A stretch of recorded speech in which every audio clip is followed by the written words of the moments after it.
Welcome to our YouTube channel Nirvana Informex. Hope everyone is doing great. আশা কৰোঁ আপোনালোক সকলোৰে ভাল। বৰ্তমান মই উপস্থিত আছোঁ মায়ঙৰ মিউজিয়ামত আৰু এজন বিশেষ ব্যক্তিক সাক্ষাৎ কৰিবলৈ পাই মই যথেষ্ট সুখী হৈছোঁ। ব্যক্তিজনৰ নাম হ'ল ডক্টৰ উৎপল নাথ, যিজন ব্যক্তিয়ে এই মায়ঙৰ পৰম্পৰাটো ৰক্ষা কৰিবৰ কাৰণে নিজৰ জীৱনটো ডেডিকেট কৰিছে। তেখেত এজন ইকনমিক্সৰ প্ৰফেচাৰ। যদিও তেখেত ইকনমিক্সৰ প্ৰফেচাৰ, কিন্তু তেখেতে মায়ঙৰ এই পৰম্পৰাৰ ওপৰত গৱেষণা কৰি ইতিমধ্যে PhD ডিগ্ৰী লাভ কৰিছে। ৱেলকাম, আপোনাক লগ পালে বহুত ভাল লাগিলে। আপোনাৰ বিষয়ে বহুত কথা শুনিছোঁ, ইয়াত মায়ঙত বহুত মানুহৰ মুখত আপোনাৰ বিষয়ে শুনিছোঁ। কিয় মই প্ৰথমতে আপোনাৰ এটা পৰিচয় আৰু মায়ঙৰ যিটো পৰিচয়, মায়ঙৰ ইতিহাসৰ বিষয়ে মই আপোনাৰ মুখৰ পৰা জানিব বিচাৰিছোঁ। মোৰ পৰিচয় হ'ল মই মায়ঙৰ বাসিন্দা। যাদুৰ দেশ বুলি যিখন ঠাই বিখ্যাত, অসম নহয়, ভাৰতবৰ্ষ নহয়, সমগ্ৰ পৃথিৱীয়ে এতিয়া যাদুৰ দেশ বুলি জানে, সেই ঠাইখনৰ মোৰ জন্মস্থান। আৰু জন্মসূত্ৰে যিহেতু মই মায়ঙীয়া আৰু মায়ঙখন যিহেতু যাদুৰ কাৰণে বিখ্যাত, গতিকে যাদুৰ যিটো হেৰাই যোৱা ঐতিহ্য, ইতিহাস, সেইটো পুনৰ উত্থানৰ কাৰণে যৎপৰোনাস্তি চেষ্টা চলাই আছোঁ। আৰু মই স্থানীয় কলেজ এখনতে কাম কৰোঁ, অৰ্থবিজ্ঞান পঢ়াওঁ মই। কিন্তু কলেজত থকা সময়খিনি অৰ্থবিজ্ঞান পঢ়োৱাৰ বাদে বাকী সময়খিনি মই সংস্কৃতিৰ লগত জড়িত। আৰু মায়ঙখনৰ বিষয়ে এতিয়া আচলতে জানিছেই গোটেই পৃথিৱীয়ে যে যাদুৰ কাৰণে এখন বিখ্যাত ঠাই, আৰু তাত কিছুমান অন্ধবিশ্বাস জড়িত হৈ আছে, বিজ্ঞানৰ কথা জড়িত হৈ আছে। বিভিন্নজনে বিভিন্ন ধৰণে কয়, কিন্তু আমি যি দেখিছোঁ, আমি যিহেতু জন্মস্থান ইয়াতে 40 বছৰ অতিক্ৰম কৰিলোঁ মই। গতিকে মোৰ দেউতা, ককা দেউতাহঁত, মোৰ মাহঁতৰ মুখত যিবোৰ শুনিছোঁ আৰু দেউতাহঁতে যিবোৰ দেখা বুলি কৈছে, তাৰ ওপৰত নিৰ্ভৰ কৰি আমি ক'ব খোজোঁ যে মন্ত্ৰ সাধনা, তন্ত্ৰ সাধনা একেবাৰে অন্ধবিশ্বাস বুলি বিজ্ঞানৰ দোহাই দি আমি অস্বীকাৰ কৰিব নোৱাৰোঁ। কাৰণ বেদ বেদান্ত, মহাভাৰত, ৰামায়ণৰ যুগৰ পৰা এই তন্ত্ৰ মন্ত্ৰৰ যিটো সাধনা, সেই সাধনাটো ভাৰতবৰ্ষত চলি আছে। সমগ্ৰ পৃথিৱীতে আছে তন্ত্ৰ মন্ত্ৰৰ সাধনা, কিন্তু অন্য ঠাইৰ তুলনাত হয়তো আধ্যাত্মিক দেশ ভাৰতবৰ্ষত, য'ত ৰামায়ণ মহাভাৰতৰ দৰে মহাকাব্যৰ সৃষ্টি হৈছিল, য'ত তাত আমাৰ তন্ত্ৰ মন্ত্ৰৰ সাধনাটো বেছি আছিল। আৰু ভাৰতবৰ্ষৰে এখন স্থান মায়ং, অসমৰ মায়ং। আৰু মায়ংখন কি কাৰণত ইমান শেহতীয়ালৈকে তন্ত্ৰ মন্ত্ৰৰ কাৰণে বিখ্যাত হ'ল, তাৰো বহু কাৰণ আছে। আমি পাইছোঁ যে মায়ংখন আচলতে জিঅ'গ্ৰাফিকেলি এখন আইচলেটেড এৰিয়া আছিল, লকড চাৰিওফালে পানীৰে আগুৰা এটা অঞ্চল আছিল। আৰু প্ৰায় আজিৰ পৰা 15-20 বছৰৰ আগলৈকে মায়ঙৰ লগত কোনো যোগসূত্ৰ নাছিল বা বহিৰ্বিশ্বৰ, মানে দলং নাছিল নদীবোৰৰ ওপৰত। আমি নিজে পঢ়াৰ দিনত আইলেণ্ড, দ্বীপ টাইপ, মানে ইফালে ব্ৰহ্মপুত্ৰ, সিফালে কলং আৰু ব্ৰহ্মপুত্ৰ এনেকৈ আহি পেলাই সিফালে আকৌ দেৱিকা বিল, মনহা বিল জলধাৰাই আগুৰি ৰখা আৰু জংঘলময়। কাৰণ পবিতৰা অভয়াৰণ্যখনৰ কথা কয় যদি আমি ভাবোঁ, মায়ঙৰ মাজমজিয়াতে পবিতৰা অভয়াৰণ্য, গতিকে জংঘলৰ দেশ আছিল।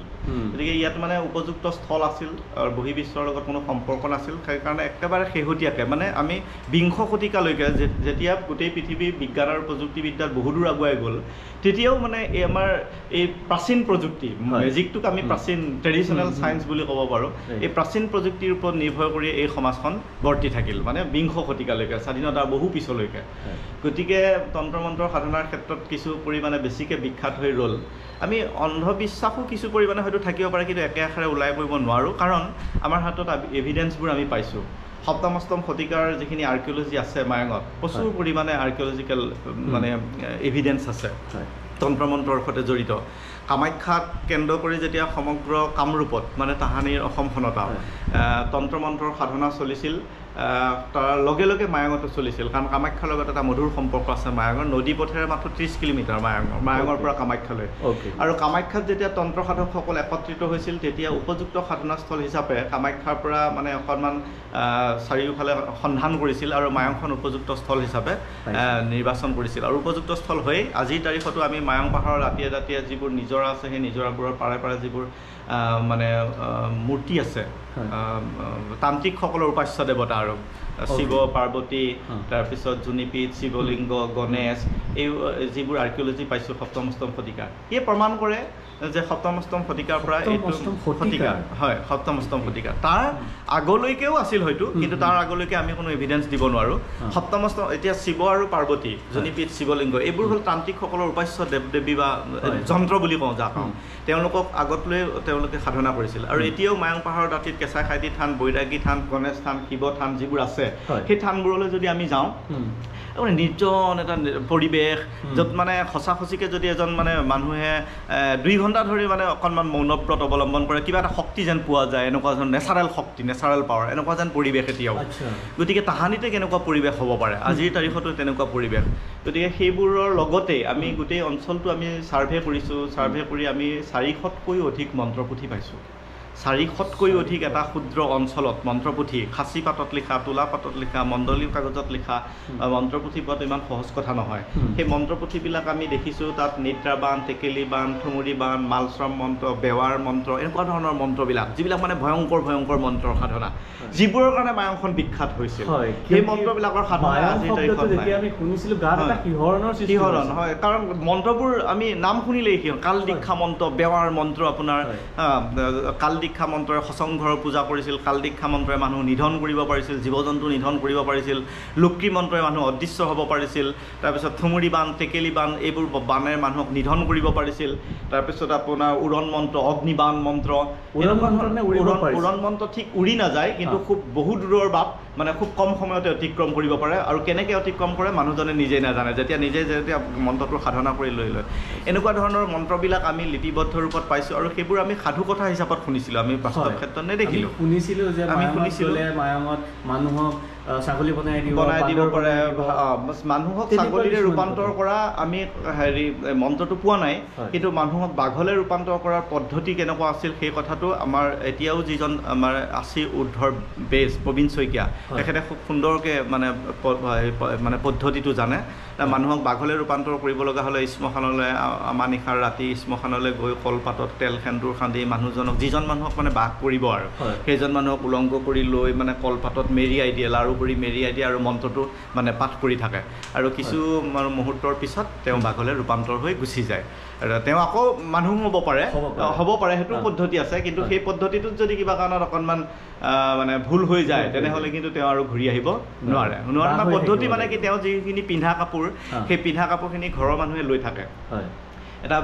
মানে 7 দিনৰ মূৰত বেজে মন্ত্ৰ প্ৰমাণটোতেই তেনেকৈ নিৰ্ধাৰণ কৰি দিয়ে 7 দিনৰ মূৰত তেওঁ আকৌ ৰাতি ঘূৰি আহিব ঘূৰি আহি তেওঁ নিজৰ যিটো জুপুৰি ঘৰ তেতিয়াতো জুপুৰি ঘৰে আৰু জুপুৰি ঘৰৰ চাৰিওফালে মানে বাঘটো বাঘটো আৰু ঘূৰি ফুৰিব মানে বাঘৰ চিঞৰ মাৰি মাৰি তেতিয়া সেই ছালৰ ওপৰত আমাৰ যিবোৰ চানখেৰৰ ছাল আৰু ছালৰ ওপৰত মানে পৰিয়ালৰ মানুহবোৰ কাপোৰ লৈ পেলাই ৰেডি হৈ থাকিব তেওঁৰ কাপোৰ বাঘটোৰ গালৈকে মানে কাপোৰখিনি দলিয়াই দিব লাগিব যদি কিবা কাৰণত গাত পৰিল তেনেহ'লে মানুহৰ ৰূপ তেওঁ পাব যদি দলিয়াই দিওঁতে যদি গাত পেলাব নোৱাৰিলে কিবা কাৰণত তেনেহ'লে তেওঁ আকৌ বনৰ মাজলৈ উভতি যাব এনেকুৱা ধৰণৰ বাঘ হৈ থাকিব তেনেকুৱা ধৰণৰ সাধু কথাবোৰ আমি শুনিছিলোঁ কিন্তু পাছৰ পৰ্যায়ত আমি যেতিয়া গাঁৱে সোমালোঁ গাঁৱত মানে মণিকোট বা থাপনাৰ ওপৰৰ চাং বা মানে জুহালৰ ওপৰৰ চাঙত বা পুৰণা টাংকৰ ভিতৰত এনেকুৱা কিছুমান মন্ত্ৰপুথি আমি পালোঁ এই মন্ত্ৰপুথিবিলাকত লিপিবদ্ধ ৰূপবিলাক আমি চাই যে এইবোৰ কিয় সাঁচিপাতত ইমান কষ্ট কৰি মানুহে লিখিছিল নিশ্চয় তাৰ সাধনা আছিল যি সাধনাটো আমি দেখা নাপালোঁ আমাৰ প্ৰজন্মই আৰু হেৰাই যোৱাৰ বহু কাৰণ থাকে তাৰমানে সেইবোৰ মন্ত্ৰৰ সাধনা কঠোৰ সাধনা হয়তো এই সাধনাটো ইনকাম অৰিয়েণ্টেডো নহয় খালি মাত্ৰ নিজকে শক্তিশালী কৰি তুলিবৰ কাৰণে মানুহবোৰে সাধনাটো কৰে তাৰ পৰা বিশেষ অৰ্থনৈতিক লাভালাভ নহয় যেতিয়া পৃথিৱীখন আগবাঢ়ি গ'ল বিজ্ঞান প্ৰযুক্তিবিদ্যা আগবাঢ়ি গ'ল তেতিয়া নতুন প্ৰজন্মৰ মানুহবিলাকে আধুনিক শিক্ষা ল'বলৈ ধৰিলে বিজ্ঞানৰ শিক্ষা ল'বলৈ ধৰিলে আৰু মানে অৰ্থ উপাৰ্জনৰ ধাৰণাটো বাঢ়ি গ'ল গতিকে সেই সাধনাবোৰ আৰু যিহেতু কঠোৰ সাধনা মানে বছৰৰ পিছত বছৰ বা দিনৰ পিছত দিন ধৰি কোনোবা গুহাত গৈ বা আশ্ৰমত গৈ বা শ্মশানত গৈ পেলাই এটা সাধনা কৰি থাকিব লাগে সেই সাধনাটো কৰা মানুহ ইমান কঠোৰ সাধনা কৰা মানুহ নাই গতিকে মানে সেইবোৰ হেৰাই থাকিল আৰু এটা কথা মানে এজন বেজ বা তান্ত্ৰিকে যি তন্ত্ৰযুগ আৰু মন্ত্ৰযুগৰ সাধনাৰ বলত ইমানবোৰ শক্তি আহৰণ কৰে তেওঁ নিজে বহু সাধনা কৰি পেলাই কেনেকৈ অদৃশ্য হ'ব পাৰে সেইটো শিকি লৈছে সেইটো মানে কাৰোবাক শিকাবলৈ তেওঁৰ ইচ্ছা নকৰে কাৰণ তেওঁ নিজে শক্তিশালী হৈ থাকিব খোজে নিজে শক্তিশালী হৈ থাকিব খোজে গতিকে তেওঁ যেতিয়া মানে বৃদ্ধ অৱস্থাত হ'ব কোনোবাই যদি তেওঁ যায়ও যে মোক এইটো প্ৰচেছটো শিকাই দিয়ক মন্ত্ৰটো শিকাই দিয়ক সাধনাটো শিকাই দিয়ক তেওঁ দিবলৈ ইচ্ছা নকৰে কাৰণ তেওঁ নিজেই শক্তিশালী হৈ থাকিব খোজে এনেকুৱা কাৰণতো কিছুমান হেৰাই গ'ল বিলুপ্তি হ'ল গতিকে ব্লেক মেজিক যিখিনি কথা ব্লেক মেজিক বুলি ক'লে আনৰ অপকাৰ কৰিব পৰা হয় গতিকে এই ব্লেক মেজিকৰ সাধনাখিনি হেৰাই থাকিল কিন্তু যিখিনি উপকাৰ কৰিব পৰা হোৱাইট মেজিকৰ সাধনাখিনি আজিৰ তাৰিখলৈ কিন্তু বৰ্তি আছে আমি নাই বুলি নকওঁ এতিয়াও 60% মানুহ আছে গ্ৰাম্যাঞ্চলত আপোনালোকে এতিয়া মায়াঙত সোমালে ৰাস্তাই আহোঁতে ধুনীয়া ধুনীয়া ঘৰ কেইটামান দেখা পায় এইটো দেখা পোৱাৰ পিছত আমি এটা ধাৰণা হয় যে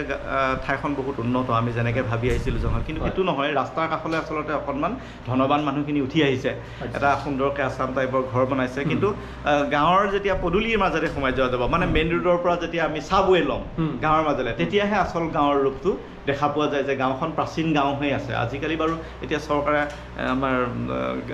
সকলোকে ঘৰো দিছে গতিকে ঘৰকেইটা ধুনীয়াকৈ সজাই দিয়া দেখি আগতেতো আমাৰ চব জুপুৰি ঘৰ আছিল ধান খেৰৰ ঘৰ আছিল তেতিয়া মানে সেই মেজিকেল প্লেচটোৰ ধাৰণাটো আহে এতিয়াতো কংক্ৰিটৰ নগৰী হ'বলৈ চব আৰম্ভ কৰিছে গোটেই পৃথিৱীখন গতিকে তথাপিও কিন্তু এতিয়াও 60% মানুহে এই মেজিকেল বিলিফটো ৰাখিছে এতিয়াও আছে বিশ্বাস এটা কিন্তু তেনেকুৱা সাধকবোৰ নাই যিবোৰ সাধক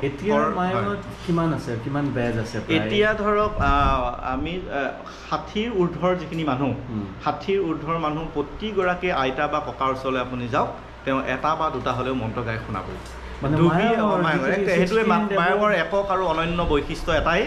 যে 60ৰ ঊৰ্ধ্বৰ আমি নতুন প্ৰজন্মৰ কথা নকওঁ নতুন প্ৰজন্ম বহু বেলেগ বাটেৰে আগবাঢ়িছে ৰঙীন পৃথিৱীৰ সন্ধানত কিন্তু 60ৰ ঊৰ্ধ্বৰ যিখিনি গাঁৱত মানুহ আছে সেই মানুহখিনিয়ে আপুনি আইতা বা ককা এজনৰ ওচৰলৈ যাওক কিবা নহয় কিবা এটা মন্ত্ৰ এফাকি আপোনাক গাব বা লগে লগে বনৌষধিৰ ওপৰত প্ৰচুৰ জ্ঞান আছে মন্ত্ৰ সাধনা তন্ত্ৰ আৰু মন্ত্ৰ সাধনাৰ লগত আপোনাৰ বনৌষধি সাধনাটোৰ এটা সংযুক্ত মানে বেজবিলাক আমি যাক বেজ বুলি কওঁ তেওঁ ইকুৱেলি এক্সপাৰ্ট বোথ ইন মন্ত্ৰ থেৰাপি এণ্ড হাৰ্বেল থেৰাপি দুইটা থেৰাপিতে তেওঁ এক্সপাৰ্ট গতিকে হয় তেওঁ কোনোবা ৰোগ ব্যাধিৰ বনৌষধিৰ বিষয়ে ক'ব নহয় দুটা মন্ত্ৰই গাই শুনাব সেইটো একক আৰু অনন্য বৈশিষ্ট্য হৈ আজিৰ তাৰিখলৈকে আছে কিন্তু আমি আশা কৰা নাই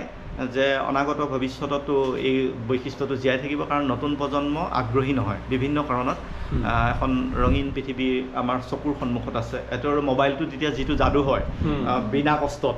গতিকে মোবাইল আৰু কম্পিউটাৰ যাদুতকৈ এই শ্মশানত গৈ দিন ৰাতি একাকাৰ কৰি সাধনা কৰি আয়ত্ব কৰা যাদুটোৰ প্ৰতি আকৰ্ষিত নহয় মানুহবোৰ গতিকে লাহে লাহে হেৰাই যাব ধৰিছে কিন্তু তথাপিও আমি মায়ংখন যিহেতু তন্ত্ৰ মন্ত্ৰ সাধনাৰ কাৰণেই বিখ্যাত আছিল গতিকে ইয়াৰ যিটো মানে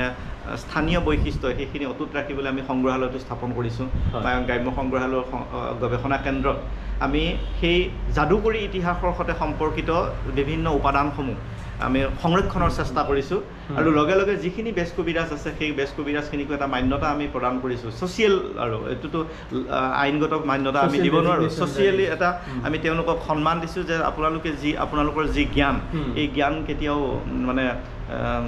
পেলনীয়া জ্ঞান নহয় আপোনালোকে শ হাজাৰ বছৰ ধৰি পৰম্পৰাগতভাৱে চলি অহা যিখিনি জ্ঞান আৰু বিজ্ঞান আমি এইটোতো ট্ৰেডিশ্যনেল ছায়েন্স বুলি ক'ব পাৰোঁ বিশুদ্ধৰ ওপৰত ৰাখিছে এইখিনিক আমি কেতিয়াও অস্বীকাৰ কৰিব নোৱাৰোঁ আধুনিক শিক্ষাৰে শিক্ষিত হ'লেও আমি আপোনালোকৰ সেই জ্ঞানক শ্ৰদ্ধা কৰিবলৈ আমি শিকিছোঁ আৰু নতুন প্ৰজন্মকো শিকাইছোঁ আমি ধৰক কলেজ এখন আছে আমাৰ স্থানীয়ভাৱে কলেজখনতো তেওঁলোকক মাতিছোঁ বেজ কবিৰাজখনে যাতে তেওঁলোকে উৎসাহিত হয় কাৰণ লাহে লাহে হৈছিল কি মানে এইবোৰ মানুহে অন্ধবিশ্বাস বুলি কয় আমি এইবোৰ সাধনা কৰা মানুহবিলাকক সন্মান কৰে গতিকে তেওঁলোকে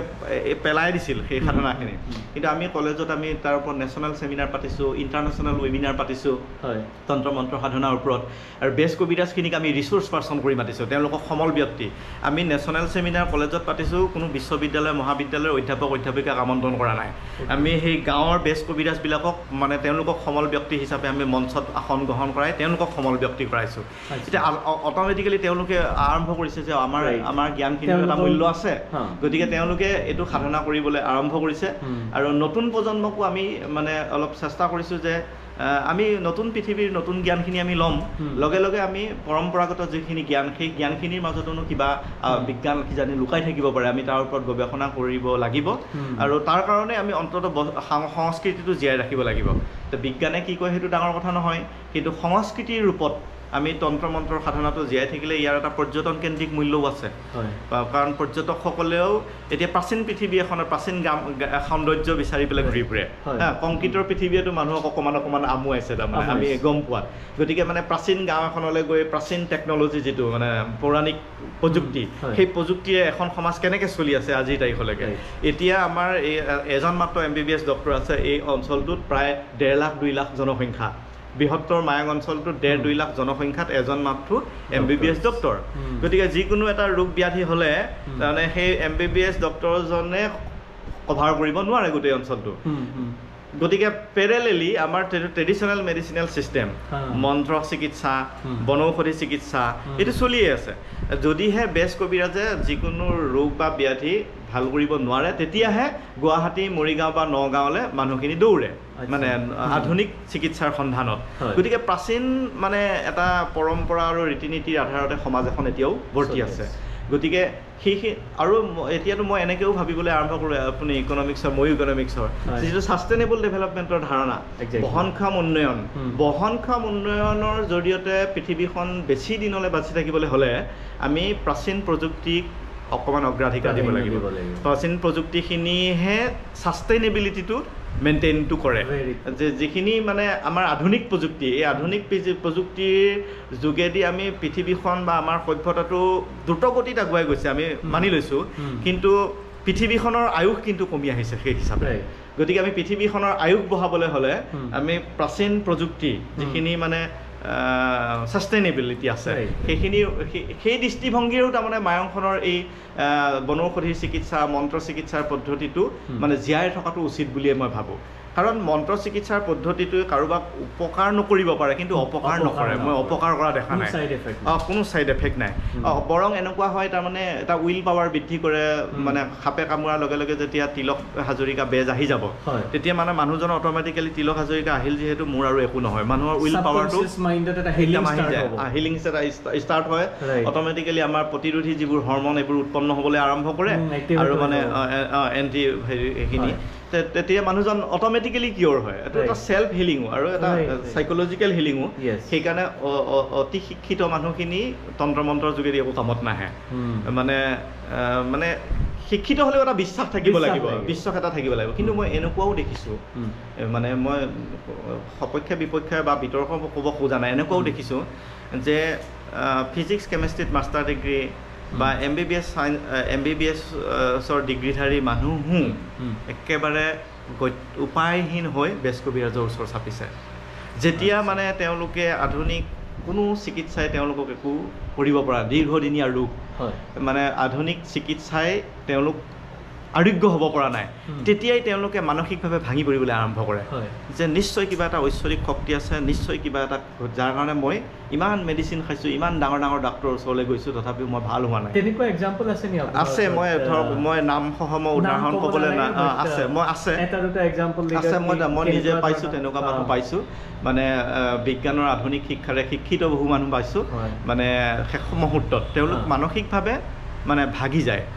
মানে কোনো যেতিয়া আধুনিক চিকিৎসাই কাম নিদিয়ে তেতিয়াই তেওঁলোকে এই বেতনিত ঔ পৰিল বাসুদেৱাই নমঃ বুলি এনেইতো ভগৱানৰ ওপৰত কোনো বিশ্বাস নাই কিন্তু বেতনিত যেতিয়াই সমস্যা আহিব জীৱনলৈ পৰিয়াললৈ জীৱনলৈ তেতিয়াই মানুহে ঐশ্বৰিক শক্তিটোৰ কথা ভাবিবলৈ বাধ্য হয় আৰু তেতিয়াই মানে বেজ কবিৰাজৰ ওচৰলৈ আহে কিজানি কিবা আছে শক্তি এটা এনেকুৱা ধৰণৰ আহে শাৰীৰিকভাৱে তেওঁলোক মানসিকভাৱে যেতিয়া বহুত খৰচ কৰিবলৈ আৰ্থিকভাৱেও জুৰুলা হৈ যায় গতিকে তেনেকুৱা এটা শেষ মানে বিশ্বাস এটা আহে আৰু কেতিয়াবা তেনেকৈও মানুহ ভাল হৈ যায় তাৰমানে যেতিয়া মানে মানুহজনে পজিটিভ মাইণ্ড এটা লৈ আহে বেজজনৰো এটা পজিটিভ মাইণ্ড আছে এই পজিটিভ ভাইব্ৰেশ্যন কেইটা মানে যেতিয়া সংযুক্ত হয় গোটেই এনভাইৰনমেণ্টটোৱে পজিটিভ এটা এটমস্ফিয়াৰ ক্ৰিয়েট কৰে আৰু পজিটিভ এনভাইৰনমেণ্টত এজন মানুহৰ যিকোনো কাৰণতে বিভিন্ন ৰোগ ব্যাধিৰ পৰা আৰোগ্য পাব পাৰে সেইটো মানে এইটো বিজ্ঞানৰ দৃষ্টিভংগীৰো অকণমান শুদ্ধতা এটা আছে গতিকে এনেকুৱা ধৰণৰ কথাবিলাক ভাবি আমি কেনেকৈ এইবোৰৰ ওপৰত গৱেষণা খুব প্ৰয়োজন আছে তন্ত্ৰ মন্ত্ৰৰ ওপৰত গৱেষণা হৈছে কিন্তু মানে সেইটো সাহিত্যৰ দৃষ্টিভংগীৰে নৃতাত্ত্বিক দৃষ্টিভংগীৰে সংস্কৃতিৰ দৃষ্টিভংগীৰে হৈছে বিজ্ঞানৰ দৃষ্টিভংগীৰে খুব কম হৈছে ডক্টৰেট PhD হয় আপুনি চ' আপোনাৰ গৱেষণাৰ টপিকটো কি আছিলে মোৰ ট্ৰেডিশ্যনেল মেডিচিনেল ছিষ্টেমেই আছিল মায়ঙৰ ট্ৰেডিশ্যনেল মেডিচিনেল ছিষ্টেম সেইকাৰণে মই তলা নলাখিনি অকণ গম পাইছোঁ প্ৰতিটো চুবুৰী গৈছোঁ অঞ্চলটোৰ প্ৰতিজন বেজৰ ওচৰলৈ গৈছোঁ তেওঁলোকক বুজিবলৈ চেষ্টা কৰিছোঁ কিনো আছে আচলতে সত্যতা কিন্তু ময়ো এতিয়া বিভ্ৰান্ত যিহেতু মোৰ বিজ্ঞানৰ বেকগ্ৰাউণ্ড নহয় গতিকে মই একে আশাৰে ক'ব নোৱাৰোঁ যে এইটো বিজ্ঞান কিন্তু মই বিচাৰোঁ তাৰমানে ইয়াতে এটা মাল্টি এংগুলৰ পৰা গৱেষণাটো হ'ব লাগিব তাত চিকিৎসা বিজ্ঞানীও থাকিব লাগিব মনোবিজ্ঞানীও থাকিব লাগিব নৃতত্ত্ববিদো থাকিব লাগিব সাংস্কৃতিক গৱেষকো থাকিব লাগিব চববোৰ লগ লাগিহে আচল সত্যটো উদ্ধাৰ কৰিব পৰা যাব আৰু এটা কথা মানে এইটো এতিয়াওতো বেদৰ এটা মান্যতা আছে হিন্দুসকলে বেদটোতো গোটেই মন্ত্ৰ ৰামায়ণ যদি আমি তন্ত্ৰ মন্ত্ৰক অস্বীকাৰ কৰোঁ ৰামায়ণ মহাভাৰতো অস্বীকাৰ কৰিব লাগিব গোটেই ৰামায়ণ মহাভাৰতখন তন্ত্ৰ মন্ত্ৰৰে ভৰি আছে বেদখন মন্ত্ৰৰে ভৰি আছে চৰিত্ৰ আছে এতিয়া আপোনাৰ এডাল কাঁড় মাৰিলে 10ডাল কাঁড় হয় আমাৰ কি কয় পুষ্পক ৰথখন ৰাৱণৰ পুষ্পক ৰথখন আকাশেদি কেনেকৈ উৰি গৈছিল ইঞ্জিন নাথাকোঁতে ইঞ্জিনেই নাই তাৰ কেনেকৈ উৰি গৈছিল চকু মুদি এটা মন্ত্ৰ মাতিব ধনুডালত এডাল কাঁড়ৰ সৃষ্টি হ'ব এইবোৰ কেনেকৈ কৰিছিলে গতিকে আমি ৰামায়ণ মহাভাৰতখনকো অস্বীকাৰ কৰিব লাগিব ৰামায়ণ মহাভাৰতৰ গোটেই কাহিনীখিনি আমি শুদ্ধ বুলি ধৰি লৈ মন্ত্ৰ আৰু তন্ত্ৰখিনিক অশুদ্ধ বুলি আমি নোৱাৰোঁ আমি বুৰঞ্জী বুলিয়ে বিবেচনা কৰোঁ হয় গতিকে মানে আছে আৰু হৰপ্পা মহেঞ্জোদাৰোৰ যিটো সভ্যতা তাতোতো তন্ত্ৰ মন্ত্ৰ সাধনাৰ বহু মানে এভিডেঞ্চ পোৱা গৈছে সেই দৃষ্টিভংগীত আমি ভাবিছোঁ মায়ঙখনৰ এই বিশেষত্বটো এতিয়া যিহেতু পৃথিৱীৰ অন্য প্ৰান্তত থাকিলেও মায়ঙখনেই মানে স্পেচিয়েলি মেজিকৰ বাৰ্থ প্লেচ হিচাপে ফেমাছ হৈ ৰৈছে আজিৰ তাৰিখতো আৰু তাৰ কাৰণ হয়তো আছে বিভিন্ন কাৰণ আমাৰ হাতত আছে আমি এতিয়া 150 মন্ত্ৰপুথি আমাৰ সংগ্ৰহালয়ত সংগৃহীত হৈ আছে আৰু 400 মন্ত্ৰপুথি মানুহৰ ঘৰে ঘৰে আছে এতিয়াও এই মন্ত্ৰপুথিখিনি প্ৰেক্টিছ নাই কিন্তু প্ৰেক্টিছ নাই মানে তাতো কথা আছে সাধাৰণতে মন্ত্ৰ সাধকসকলে অকল মন্ত্ৰটোহে তাত লিপিবদ্ধ কৰে মন্ত্ৰটো মানে আগত পালন কৰিবলগীয়া কথাখিনি নীতি নিৰ্দেশনাখিনি আৰু মন্ত্ৰটোৰ পাছত কৰিবলগীয়া কামখিনিৰ বিষয়ে তাত লিখা নাথাকে সেইকাৰণে গুৰুবিহীন বিদ্যা বুলি কয় যে গুৰুৱে যদি আপোনাক নকয় যে এই মন্ত্ৰটো কৰাৰ আগত আপুনি এইখিনি কৰি ল'ব লাগিব কৰি উঠাৰ পাছত আকৌ এইখিনি কৰিব লাগিব সেইখিনি মানে ভাৰবেলি থাকে তেখেতৰ জ্ঞানত গতিকে গুৰুৰ ওচৰত গ'লেহে আপুনি মন্ত্ৰটো হয়তো ঠিক পাব কিন্তু মন্ত্ৰটো একো কামত আপুনি খটাব নোৱাৰে নামখিনি কামত খটাব নোৱাৰে আৰু ৱৰ্ডৰ যিটো ভাইব্ৰেশ্যন ৱৰ্ড ভাইব্ৰেশ্যনটো সেইটো এতিয়া আপোনাৰ গুৰুৱেহে শিকাব পাৰিব আপুনি মন্ত্ৰটো চাই পেলাই মাতিলে আপোনাৰ এইটো প্ৰপাৰ ভাইব্ৰেশ্যন আপুনি ক্ৰিয়েট কৰিব নোৱাৰে ফিলিংছৰ লগত প্ৰপাৰ ভাইব্ৰেশ্যন ক্ৰিয়েট কৰিব নোৱাৰিব যিটো বডি যিটো ফিজিকেল বডি যিটো এনাৰ্জি বডি বুলি কওঁ তাত আমি ক্ৰিয়েট কৰিব লাগিব বডিটোৰ মানে শব্দটোৰ লগত আমাৰ বডিটো মাইণ্ডটো সব সিংক হ'ব লাগিব হয় আৰু এইটোতো গোটেই মন্ত্ৰ হ'ল শব্দৰ সমষ্টি আপোনাৰ যুগ ধৰি মানে সাধনা কৰাৰ অন্তৰত যিটো বিচাৰি তেওঁ সাধনা কৰি থাকে অট'মেটিকেলি সেই এনাৰ্জিটো ক্ৰিয়েট হৈ মুখেদি কেইটামান শব্দ উচ্চাৰণ হয় সেই শব্দকেইটাৰ সমষ্টিয়ে মন্ত্ৰ এতিয়া ৱৰ্ড এতিয়া শব্দ ব্ৰহ্ম বুলি আজিৰ পৰা 1000 বছৰ আগতে ব্ৰহ্ম শব্দৰ বিনাশ নাই বুলি ঋষি মুনিবিলাকে কৈ গৈছে বিজ্ঞানে আজি প্ৰমাণ কৰিছে মাথো শব্দৰ বিনাশ নাই বুলি কিন্তু এতিয়া আমি যদি ভাবোঁ ঋষি মুনিবিলাক বিজ্ঞানী আছিল আমি তাক ঋষি মুনি বুলি কওঁ এতিয়া আমি বেজ বুলি কৈ আছোঁ তেওঁলোক বিজ্ঞানী কাৰণে তেওঁলোকে জানিছিল যে আশ্ৰমত তুলসী গছ বেছিকৈ ৰুব লাগে তেওঁলোকৰতো কোনো ইঞ্জিন নাছিল কেনেকৈ গম পাইছিল তুলসী গছে অত্যধিক অক্সিজেন উৎপন্ন কৰে বুলি তেওঁলোকে কেনেকৈ জানিছিল তেওঁলোকে কেনেকৈ জানিছিল মানে গোবৰ আৰু পানীয়েদি ঘৰ লেপি মচিত ৰাখিলে সূৰ্যৰ শক্তি পৰাৰ লগে লগে গোটেই পৰিৱেশটোৰ বীজাণুবিলাক ধ্বংস হৈ যায় বুলি তেওঁলোকৰতো কোনো ইঞ্জিন নাছিল গতিকে সেই তেখেতসকল বিজ্ঞানী আছিল যে তেওঁলোকে তেতিয়া শব্দ ব্ৰহ্ম বিনাশ নাই বুলি কৈছে আৰু আজি আমি দেখি আছোঁ শব্দৰ বিনাশ নাই মন্ত্ৰবোৰ শব্দৰ সমষ্টি ৱৰ্ডৰ পাৱাৰ এটা আছে সেই পাৱাৰটোৱে মানে মন্ত্ৰৰ শক্তি এতিয়া আপুনি আমেৰিকাৰ মানুহ এজনৰ লগত মই কথা পাতিছোঁ মোবাইলেদি আপোনাৰ তাতে কথাটো কৈছে কোনফালেদি আহি পেলাই মই শুনিছোঁ শব্দৰ বিনাশ হোৱা নাই আপুনি টেক্সট মেছেজো যদি কৰে আপোনাৰ মোবাইলটো অফ থাকালে আপোনাৰ মেছেজটো নোসোমায় মোবাইলটো অন হোৱাৰ লগে লগে শব্দকেইটা সোমায় ক'ত আছিলে ইমান সময় আমিতো দেখা নাই অদৃশ্য শক্তিকেইটা অদৃশ্য ভগৱানো অদৃশ্য মন্ত্ৰ শক্তিও অদৃশ্য ৱৰ্ডটো অদৃশ্য মই কোৱা কথাটো আমেৰিকাত কেনেকৈ কোনফালেদি গুচি গ'ল সেইটোতো অদৃশ্য এটা শক্তি গতিকে শব্দৰটো বিনাশ নাই তাৰমানে গতিকে শব্দৰ বিনাশ নোহোৱা কথাটো আজি আমি মোবাইলেদিয়ে গম পাই আছোঁ এতিয়া মোবাইলটো যেনিবা এটা সূত্ৰ আছে মোবাইলটো কেনেকৈ নিৰ্মাণ কৰিব লাগে সেইটো বিজ্ঞানে ধুনীয়াকৈ দেখাই দিছে কাৰণে মোবাইলটোক আমি যাদু বুলি ক'ব নোৱাৰোঁ এই কিন্তু বেজ বা তন্ত্ৰ সাধকসকলে যিখিনি কাম কৰে তাৰ লিপিবদ্ধ কোনো সূত্ৰ নাই মানে গতিকে আমি অদৃশ্যমান এটা শক্তি গতিকে আমি স্বীকাৰ কৰিবলৈ টান পাওঁ এইটো মোৰ অনুভৱেদিহে কৈছোঁ কিন্তু তথাপিও মই ক'ব নোখোজোঁ যে মন্ত্ৰটো বিজ্ঞান সেইটো ক'ব নোখোজোঁ কিন্তু তথাপিও এতিয়া বাৰ্টন ৰাছেলে যিষাৰ কথা কৈ গৈছিল the practical usage of science came first superstitions and magic মানে অন্ধবিশ্বাস আৰু ছুপাৰষ্টিশ্যনৰ কি আছিল অন্ধবিশ্বাস আৰু যাদুৰ বুকুতে বিজ্ঞানৰ জন্ম গতিকে অন্ধবিশ্বাস আৰু যাদুৰ বুকুতে যদি বিজ্ঞানৰ জন্ম বাৰ্টন ৰাছেলৰ দৰে দুৰ্ধৰ্ষ গণিতজ্ঞ এজনে যিটো কথা কৈছে দাৰ্শনিক এজনে গতিকে আমি কিয় ছুপাৰষ্টিশ্যন বা অন্ধবিশ্বাস বুলি সমাজৰ এই সংস্কৃতিখিনিক অৱজ্ঞা কৰিব খোজা নাই আৰু আমাৰ মায়ঙৰ নতুন প্ৰজন্ম এতিয়া অলপ মানে আগ্ৰহী হৈছে তথাপিও কোনো শিকিবলৈ যোৱা নাই আগ্ৰহী হৈছে আৰু নিজকে আমি তন্ত্ৰ আৰু মন্ত্ৰৰ দেশৰ মানুহ বুলি গৌৰৱ অনুভৱ কৰিব শিকিছে মাজতে মানে কি হৈছিল সেইটো সেই গৌৰৱটো কৰিবও পাহৰি গৈছিল এনেকুৱা ফিল হয় নে যে এই আমাৰ যিটো মায়ঙৰ পৰম্পৰা চলি আছে এইটো অলপ সংকটত আছে যদি সংকটত আছে আছে আছে সংকটত আছে সেই সংকটটোৰ পৰা কিদৰে উদ্ধাৰ কৰিব লাগিব বা উদ্ধাৰ কৰিব পাৰিম আমি মায়ঙক সেইটো বৰ সহজ সাধ্য নহ'ব তাৰ কাৰণে চৰকাৰী পৃষ্ঠপোষকতা অকণমান লাগিব আমি এনকাৰেজ কৰিব লাগিব য়ং জেনেৰেশ্যন হয় কৰি আছোঁ য়ং জেনেৰেশ্যনখিনি এনকাৰেজ কৰিবৰ কাৰণে আপোনালোকে কি মেজাৰ্ছ লৈছে আমি এতিয়া এৱাৰনেছ কেম্পো পাতিছোঁ যে এইখিনি যিহেতু আমাৰ অতীত আৰু ঐতিহ্য ইয়ে মায়ঙৰ পৰিচয় যদি এই পৰিচয়টো হেৰাই যায় মায়ঙৰ সংস্কৃতিৰ ভেটিটো নোহোৱা হৈ যাব সংস্কৃতিৰ ভেটিটো গতিকে আমি এইটো জীয়াই ৰাখিব লাগিব আৰু ইয়াৰ ওপৰত গৱেষণাৰ যিহেতু প্ৰয়োজন আছে বস্তুখিনিয়ে যদি জীয়াই নাথাকে গৱেষণা কেতিয়া হ'ব তো অন্ধবিশ্বাস বুলি এটা সময়ত শেষ হৈ যাবগৈ গতিকে শেষ হৈ নোযোৱাৰ আগতে যে আমি গৱেষণা কি কয় জীয়াই ৰাখিবলৈ চেষ্টা কৰোঁ তেনেহ'লে কোনোবা নহয় কোনোবা এদিন ভাল গৱেষণা এটা ইয়াৰ ওপৰত হ'ব হ'লে আৰু এতিয়া আমি এনেকৈও ভাবোঁ ৱেষ্টাৰ্ণ ছায়েন্সৰ ভক্ত হৈ পেলাই আমি পশ্চিমীয়া যেতিয়া মানে এতিয়া নালান্দা আৰু তক্ষশিলা বিশ্ববিদ্যালয়ৰ কথা যদি কওঁ তাততো তন্ত্ৰ মন্ত্ৰৰ শিক্ষাই হৈছিল পাঠ্যক্ৰমে আছিল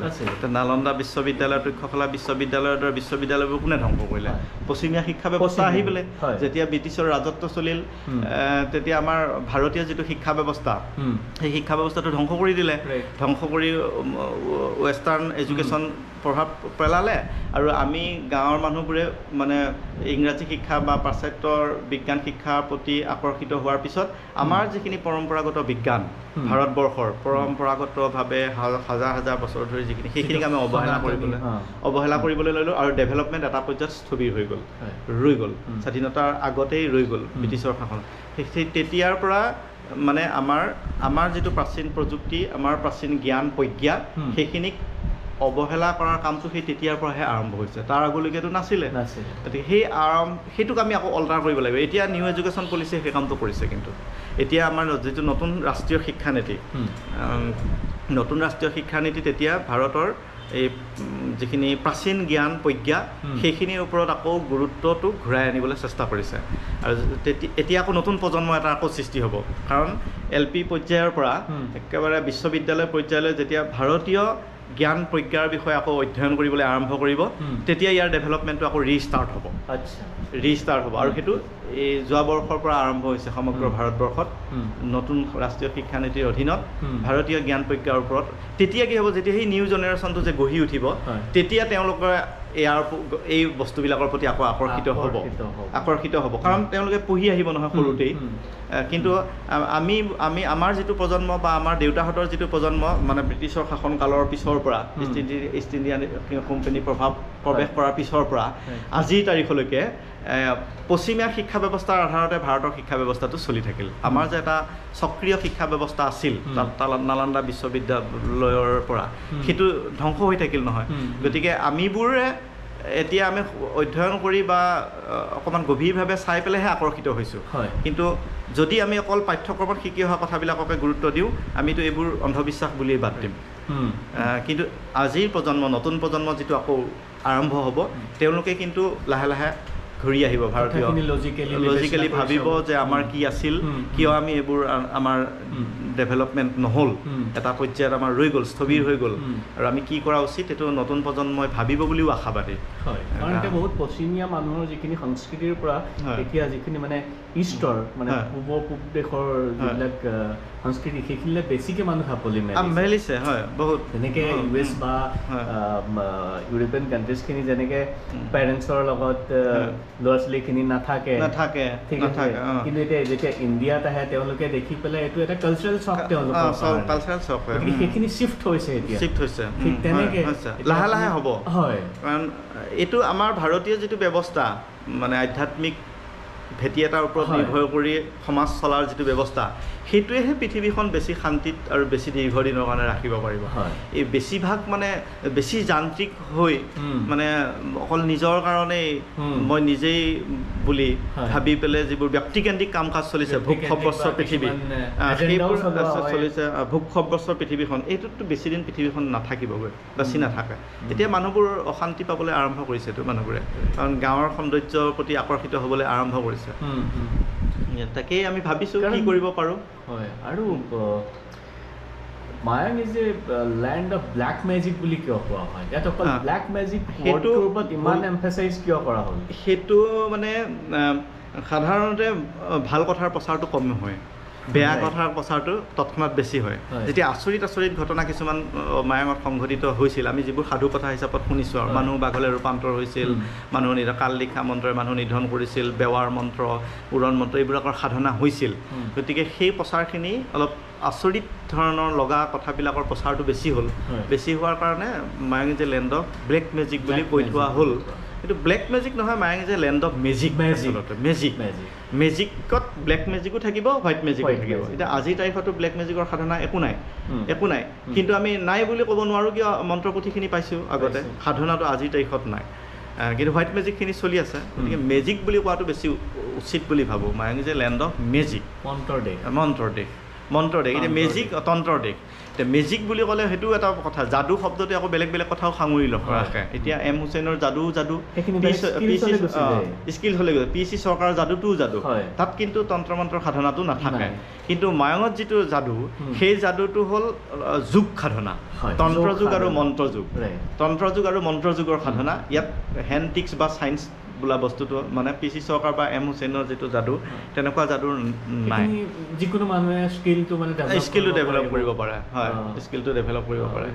গতিকে এইটো হ'ল মানে এটা সাধনাৰ বিষয় মানে যুগ সাধনাৰ বিষয় যুগৰ বলততো যিকোনো কৰিব পাৰে বুলি এতিয়া স্বীকাৰ কৰি লৈছে না বিজ্ঞানেও কৰিছে আৰু যুগটো সম্ভৱ মানুহৰ নিজৰ মনটোতে আৰু দেহটোতে পৰ্যাপ্ত শক্তি আছে যাক আমি উদ্বেলিত কৰিব নোৱাৰোঁ একমাত্ৰ যোগ সাধনাইহে আমাৰ মাজত থকা শক্তিখিনিক মানে হেৰি কৰিব পাৰে এক্টিভেট কৰিব পাৰে আৰু সেই মেজিচিয়ানসকলে সেইটো কাম কৰিব পাৰিছিল তেওঁলোকৰ যিটো মানসিক শক্তি আৰু শাৰীৰিক শক্তি সেইটোক মানে উদ্বেলিত কৰি পেলাই এক্টিভেট কৰিব পাৰিছিল সাধনাৰ বলত আৰু আমি সেইটো নকৰোঁ আমি সাধাৰণতে কম সাধনা কৰোঁ আমাৰ মানসিক কচৰত কম দৈহিক কচৰত কম গতিকে আমি এটা পৰ্যায়ত মানে নৰ্মেলি চলি থাকোঁ আমাৰতো এনেতো মগজুত বহুত শক্তি আছে ধৰক এতিয়া আইনষ্টাইনৰ কথালৈও যদি আমি যাওঁ পঢ়িব কোৱা অনুসৰি তেওঁতো ধৰক মগজুৰ কিবা 4 ভাগৰ তেওঁ মগজু গোটেইখিনিয়ে ব্যৱহাৰ কৰা নাছিল কিন্তু সাধাৰণ মানুহতকৈ বেছিকৈ ব্যৱহাৰ কৰিছিল যাৰ কাৰণে তেওঁ ইমান দূৰলৈ চিন্তা কৰিব পাৰিছিল কিন্তু সাধাৰণ মানুহবোৰে মগজু 4 ভাগৰ 1 অংশও আমি ব্যৱহাৰ নকৰোঁ এতিয়া বাকী 3 অংশৰ শক্তিখিনি কেনেকৈ হাজাৰ বছৰ ধৰি পৰিয়ে আছে আমি তাক ইউজ কৰিব শিকাই নাই